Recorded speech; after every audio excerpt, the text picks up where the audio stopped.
بسم اللہ الرحمن الرحیم، الحق المبین۔ اگلے جو دیوبندیوں کے چند عقائد کا یہاں پر ذکر کیا گیا، پہلے 6 سے 7 عقائد انہوں نے اس طرح سے عبارت کی شکل میں لکھ دیے، اور اس کے بعد انہوں نے حوالہ جات اسی کے نیچے 7 پوائنٹ لکھنے کے بعد ان کے ساتھ کے حوالہ جات دیے، اور اس کے بعد اہل سنت کے ان 7 پوائنٹ کے بارے میں جواب دیے۔ تو ہم نے اس کی جو ہے وہ اکٹھی ایک شکل بنا لی ہے، کراپ کر کے امیج بنا لی ہے ہم لوگوں نے، جس میں نے ساتھ آپ کو، جیسے ہم نے یہاں پر 2 عقیدے پہلے لکھے ہیں دیوبندیوں کے مذہب کے، اور اس کے بعد جو ہے وہ نیچے جو 2 ہیں وہ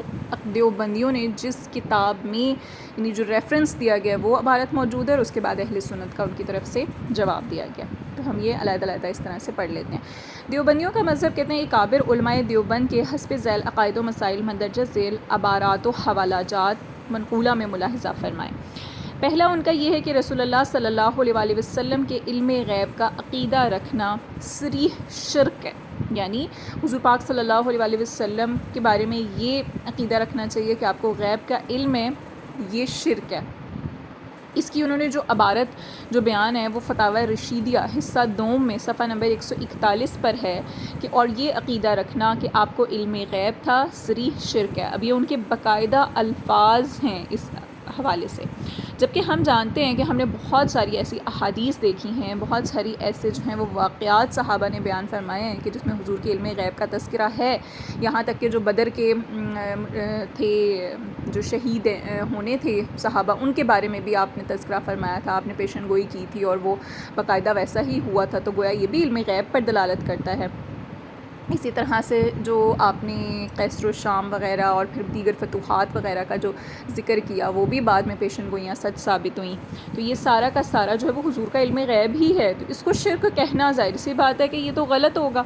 تو اہل سنت و جماعت کا عقائد یا عقیدہ اس سلسلے میں کیا ہے کہ باحکام خداوندی، یعنی اللہ تعالیٰ کے حکم کے ساتھ، یعنی اگر اللہ نے حکم دیا، اگر اللہ نے اجازت دی، اگر اللہ کی عطا ہوئی، تو رسولوں کے لیے علم غیب حاصل ہونے کا جو عقیدہ ہے وہ عین ایمان ہے۔ دوسرا یہاں پر جو عقیدہ دیوبندیوں کا بیان کیا گیا وہ کہتے ہیں عرس کا۔ عرس، یہ جو ولی حضرات ہوتے ہیں، جو صوفی حضرات ہوتے ہیں، جب یہ پردہ ڈال جاتے ہیں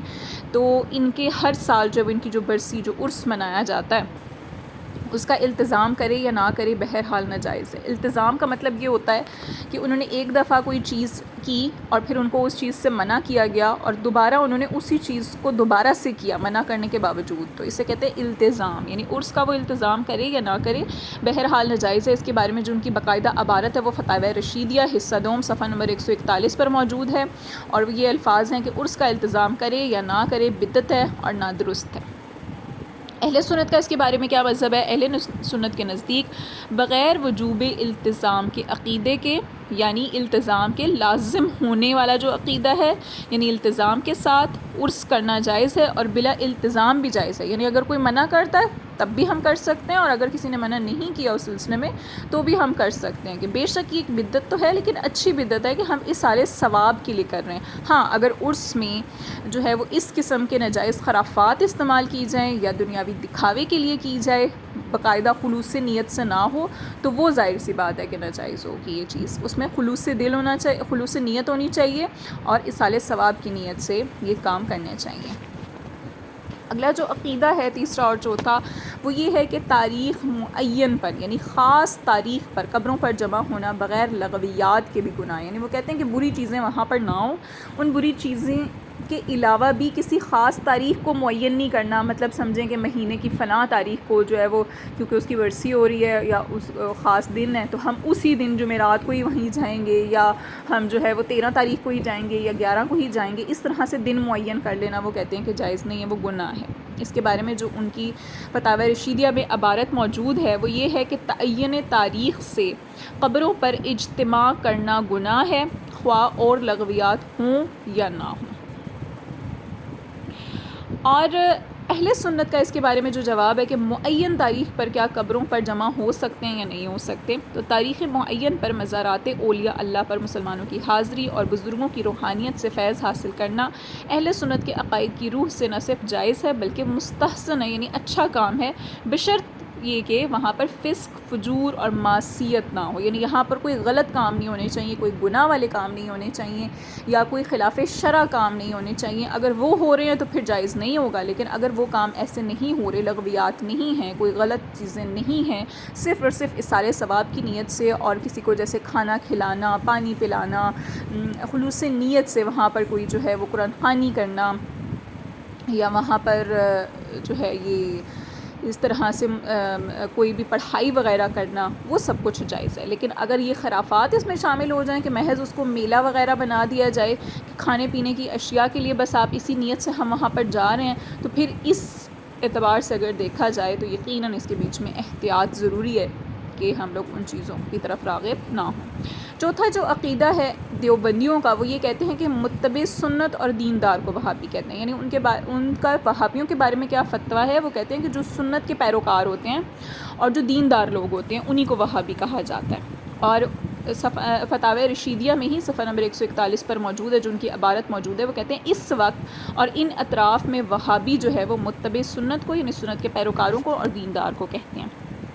جبکہ اہل سنت کے نزدیک جو ہے وہ وہابی کون ہیں، کہتے ہیں اہل سنت کے نزدیک محمد بن عبد الوہاب کے متبعین کو، یعنی محمد بن عبد الوہاب جس نے بہت صریح جو ہے وہ گستاخیاں کی ہیں رسولوں کے حق میں، ان کے پیروکاروں کو وہابی کہتے ہیں، جن کے عقائد کی روح سے صرف وہی لوگ مسلمان ہیں جو ان کے ہم مسلک ہوں اور ہم مشرب ہوں. باقی تمام مسلمانوں کو وہ کافر و مشرک کہتے ہیں اور مباح الدم کہتے ہیں. یعنی جو وہابی ہیں نا، وہ یہ کہتے ہیں کہ جو ہماری پیروی کرنے والے لوگ ہوں گے نا، جو ہمارے مسلک والے لوگ ہوں گے، صرف وہی درست ہوں گے. ہم وہابیوں کے علاوہ جتنے بھی جو مسلمان ہیں وہ کافر ہیں، وہ مشرک ہیں، وہ شرک کرتے ہیں، وہ کفر کرتے ہیں اور مباح الدم ہے، یعنی ان کا خون جو ہے وہ حلال ہے. اگلا جو عقیدہ پانچواں بیان کیا گیا ہے دیوبندیوں کا، وہ یہ ہے کہ جو تیجا وغیرہ کیا جاتا ہے، یعنی تیسرے دن جو ختم وغیرہ دلائے جاتے ہیں، قرآن شریف و کلمہ طیبہ اور درود شریف وغیرہ پڑھ کر ثواب جو پہنچایا جاتا ہے، چنے تقسیم کیے جاتے ہیں، وہ سب ناجائز ہیں. اس کے بارے میں انہوں نے فتاوی رشیدیہ حصہ اول صفحہ نمبر 101 پر ان کی عبارت موجود ہے کہ کیا فرماتے ہیں، یعنی یہ ان سے فتویٰ پوچھا گیا تھا کہ کیا فرماتے ہیں علماء دین و مفتیان شرع متین اس صورت میں کہ فی زماننا، یعنی ہمارے زمانے میں رواج ہے کہ جب کوئی مر جاتا ہے تو اس کے عزیز و اقارب اس روز یا دوسرے یا تیسرے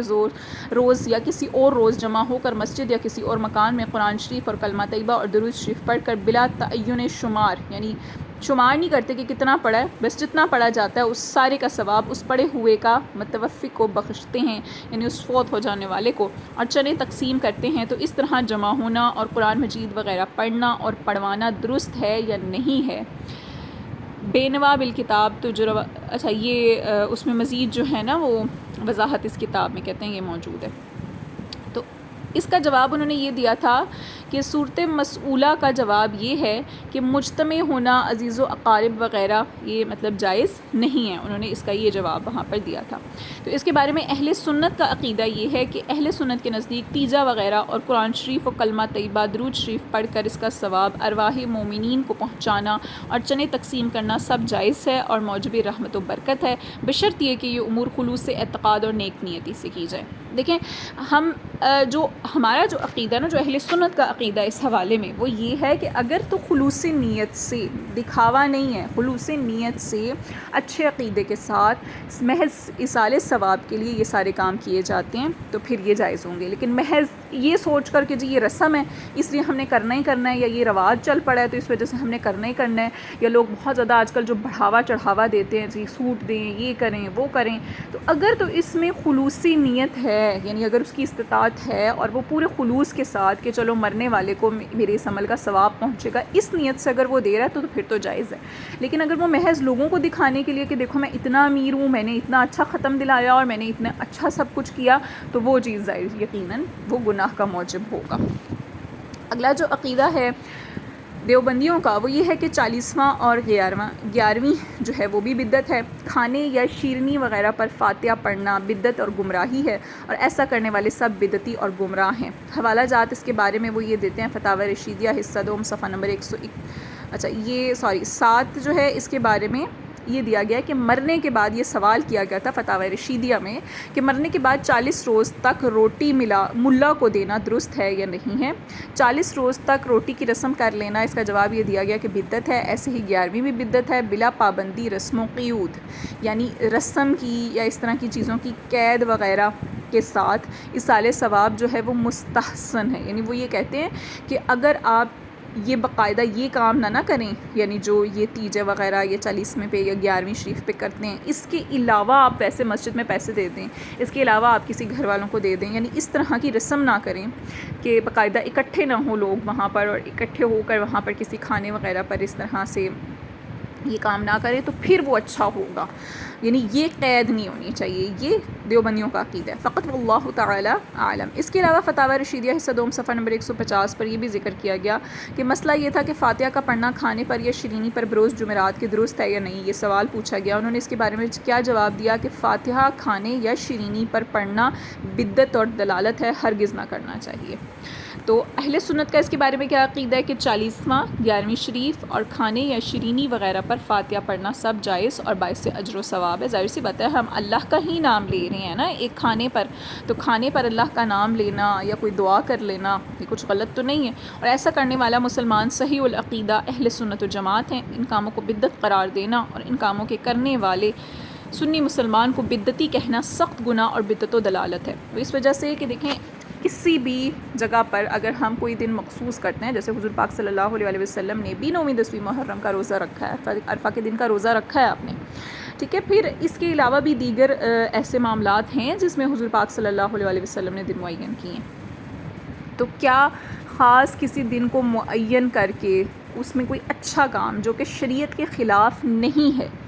اور محض ہمارا اس کے بیچ میں اللہ کی رضا کا حصول ہے، نیک نیتی ہے، خلوصی نیت ہے، اچھا عقیدہ ہے، دکھاوا نہیں ہے، اس کے بیچ میں کوئی بڑائی بیان کرنا نہیں ہے، تو وہ سب چیزیں جائز ہوں گی۔ ہم اللہ کا نام لے رہے ہیں، ہم اس چیز پر نعوذ باللہ اللہ کے علاوہ کسی چیز کا نام لیں تو وہ جو ہے وہ غلط ہوگا۔ تو اللہ کا نام کسی کھانے والی چیز پر لے لینا، کوئی دن مخصوص کر کے اس دن باقاعدہ ایصال ثواب قرآن خوانی یا کچھ بھی کر دینا، تو یہ غلط نہیں ہے۔ اور دن مخصوص کیوں کیے جاتے ہیں؟ وہ اس وجہ سے کہ تمام لوگ جو ہیں وہ وہاں پر اکٹھے بیٹھ کر کوئی قرآن کی محفل سجا لیں، کوئی جو ہے وہ نعت کی محفل سجا لیں جس میں کوئی شریعت کے خلاف کام نہ ہو، اور پھر وہاں پر جو ہے وہ کچھ کھانا بانٹ دیا جائے، کچھ کھانے والی چیز بانٹ دی جائے، تو اس کے بیچ میں کچھ بھی غلط نہیں ہے۔ کیا قرآن پڑھنا غلط ہے؟ کیا وہ حضور کا نام لینا غلط ہے؟ کیا درود شریف پڑھنا غلط ہے؟ کیا کسی کو کھانا کھلانا غلط ہے؟ ہاں، اگر ان میں دکھاوا ہے تو پھر یقیناً یہ چیزیں غلط ہوں گی، لیکن اگر اور محض صرف رسم کے طور پر، رواج کے طور پر کسی شخص کو اتنا مجبور کر دینا کہ وہ قرض لے کر یہ تمام چیزیں کرے، یہ چیزیں یقیناً بدعت میں شمار ہوں گی، غلط شمار ہوں گی۔ لیکن اگر نیک نیتی کے ساتھ اور اپنی استطاعت کے مطابق یہ کام کیے جائیں تو یہ غلط نہیں ہوں گے۔